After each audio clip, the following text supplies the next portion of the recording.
Coucou au féminin, moi c'est Amy Makeup Pro et on se retrouve aujourd'hui pour ma success story. Je m'appelle Amy, je suis youtubeuse beauté lifestyle et je suis sur internet depuis un peu un dinosaure, depuis pratiquement 10 ans. Alors Amy Makeup Pro parce que j'ai lancé le concept youtubeuse beauté en France, donc c'était en 2009, ça date. Donc Amy mon prénom, Makeup Pro parce que c'était mon rêve d'être maquilleuse professionnelle. Alors sur YouTube, j'ai la chance d'avoir plus de 1 million de personnes et sur Instagram, plus de 630 000, je crois, 640 000. Alors mon histoire sur YouTube, c'est une belle histoire finalement, donc c'est que j'ai fait mon école de maquillage professionnel et je suis quelqu'un de très perfectionniste et en fait ma prof à l'école, elle était toujours très dénigrante de mon travail, je le vivais mal et un jour je lui ai dit mais comment vous trouvez votre inspiration? Elle me dit je regarde des vidéos sur YouTube. Je fais ah bon? Et donc le soir je rentre chez moi, je tape maquillage bouche rouge, maquillage smoky eyes, je tape tout ce que vous voulez mais je ne trouve rien. Donc je retourne à l'école le lendemain, pensant qu'elle se moquait de moi quoi, et je lui dis écoutez je n'ai rien trouvé. Elle me dit mais Amy voyons ça n'existe pas en France, c'est aux États-Unis. Et donc c'est comme ça que j'ai commencé et que j'ai fait ma première vidéo sur YouTube. Alors la première vidéo que j'ai faite sur YouTube c'était un maquillage arc-en-ciel qui est malheureusement plus visible aujourd'hui. J'ai eu tellement honte de cette vidéo que je l'ai retirée. J'ai même carrément effacé les rushs et je suis dégoûtée. J'aimerais tellement revoir cette vidéo quoi. Moi ce que je préfère sur YouTube c'est vraiment le côté de pouvoir poster une vidéo sans qu'on vous oblige à dire les choses. Alors en fait, tu dis ce que tu veux, tu mets le temps que tu veux, tu peux monter comme tu veux ta vidéo et je trouve ça génial. Et aussi, tu peux passer de caméraman, tu peux passer script, tu peux être même chanteur. Si tu mets une fausse voix et que tu danses, tu peux être danseur, tu peux être ce que tu veux sur YouTube. Et moi j'aime bien ça, j'aime bien le côté caméléon. C'est vrai qu'on dit souvent YouTube c'était mieux avant, mais pourquoi c'était mieux avant? C'est toujours la question qu'il faut se poser. Tout simplement moi je pense que YouTube c'était mieux avant parce qu'il n'y avait pas autant cette envie d'être connu en fait.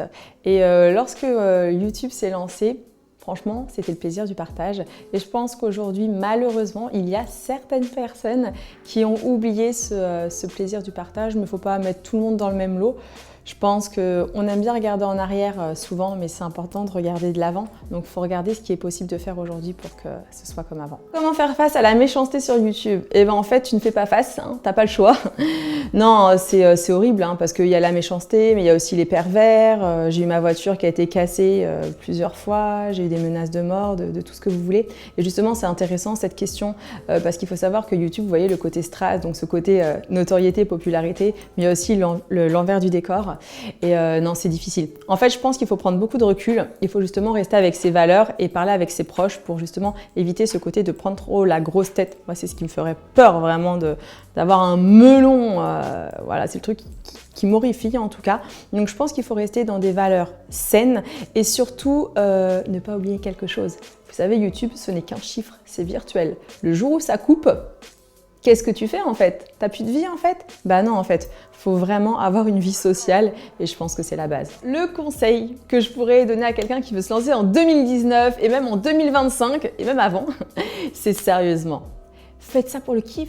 Faites ça parce que vous avez quelque chose à partager. Si tu fais ça juste parce que tu as envie d'être populaire, si tu fais ça juste parce que tu veux gagner de l'argent, déjà l'argent t'oublie, hein, parce que les 1 euro, les 1000 vues, je les ai jamais vus de ma vie. Hein, alors jamais, j'aimerais bien les voir. Et deuxièmement, faire ça pour la popularité, c'est quoi la popularité? C'est un chiffre. Mais si tu sors en fait et que t'as plus, qu'est-ce qui se passe? T'as plus rien en fait, t'es plus personne. Donc faites ça pour le partage. Parce que quand tu partages une passion, donc allez, je parlais de ma passion. Moi, c'est les effets spéciaux. J'ai commencé les effets spéciaux parce que ma sœur était terrifiée quand elle était jeune. Elle a vu un film d'horreur et elle a flippé.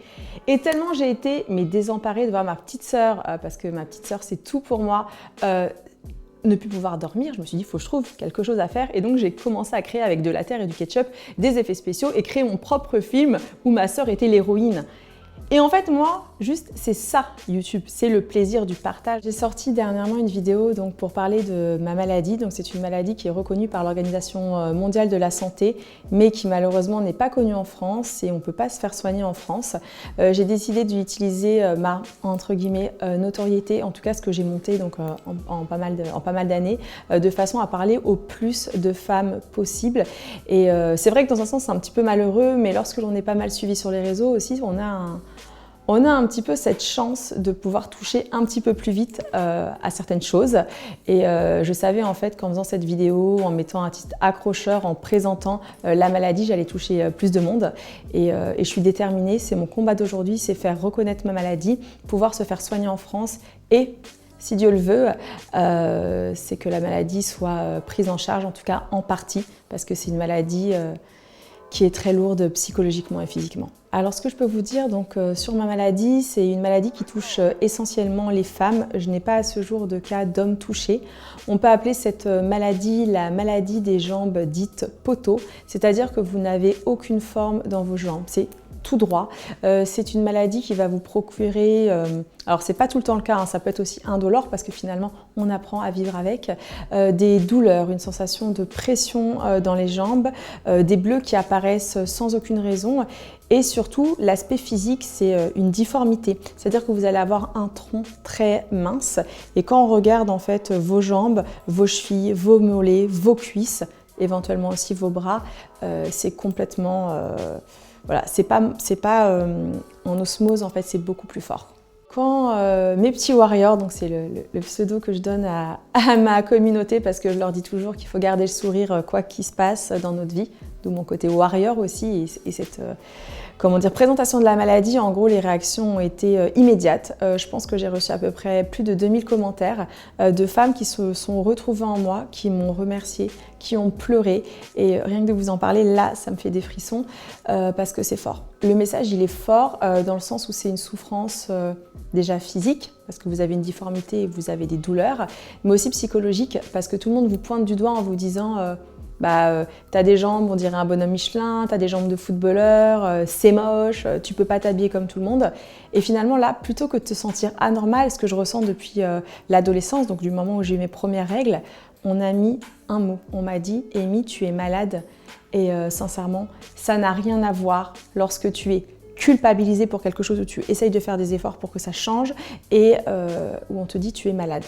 Tout a changé et je suis contente parce que je pense que j'ai réussi, en tout cas j'espère avoir pu réussir à changer l'image qu'elles peuvent avoir d'elles en fait tout simplement. Et si je vous dis ça, c'est parce que c'est ce que j'ai vécu quand j'ai reçu le mail de mon abonné qui m'a annoncé que j'étais atteinte d'un lipodème. Ça s'est passé que depuis des années, même si je suis sur YouTube, je triche beaucoup. Donc déjà je fais très peu de lookbook et si je fais des lookbooks, je me filmais jamais à l'arrière pour pas qu'on voit donc cet amas de graisse. Et en fait, j'étais en soirée et on a snappé mes jambes. Et en fait, en snappant mes jambes, moi j'ai pas fait attention, voilà. Et en fait, mon abonnée l'a vu, ce snap, et elle m'a envoyé un message en me disant à tâtons, voilà, parce que c'est quand même difficile de dire à quelqu'un qui est peut-être atteint d'une maladie, tu peux aussi te tromper.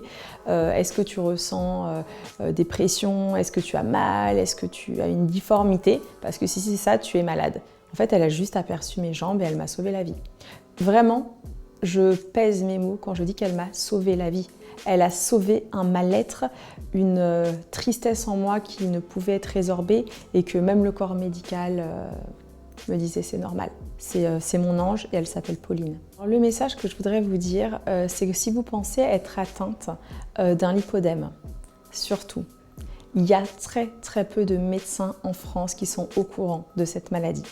Si vous allez voir un médecin, parce que je l'ai lu sur des forums et qui vous dit que vous êtes folle, que c'est dans votre tête, vous allez lui envoyer le lien. Il y a un lien que j'ai mis à disposition sur mes sites, en fait, sur toutes les choses que je fais par rapport au lipodème. C'est un lien de l'OMS, de l'Organisation mondiale de la santé. C'est une maladie qui est reconnue. C'est pas dans votre tête, c'est physique.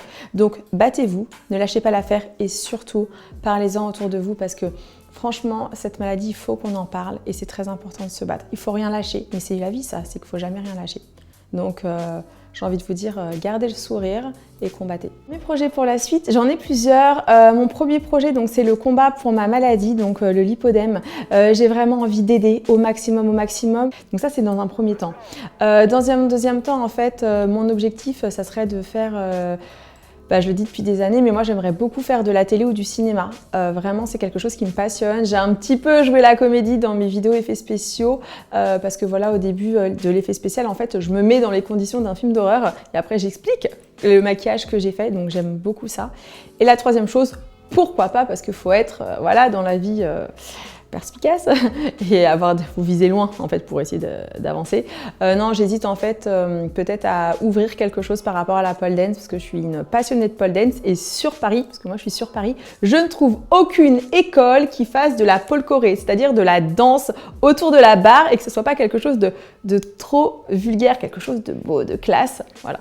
pourquoi pas aller là-dedans. Merci beaucoup à auféminin.com de m'avoir proposé de faire cette success story. Je suis super honorée, donc merci. Merci à vous de votre temps, d'avoir regardé.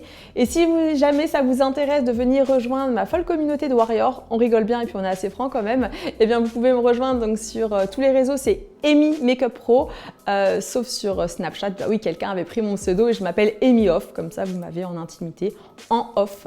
Je vous fais des gros bisous, merci beaucoup et à très très vite. Ciao!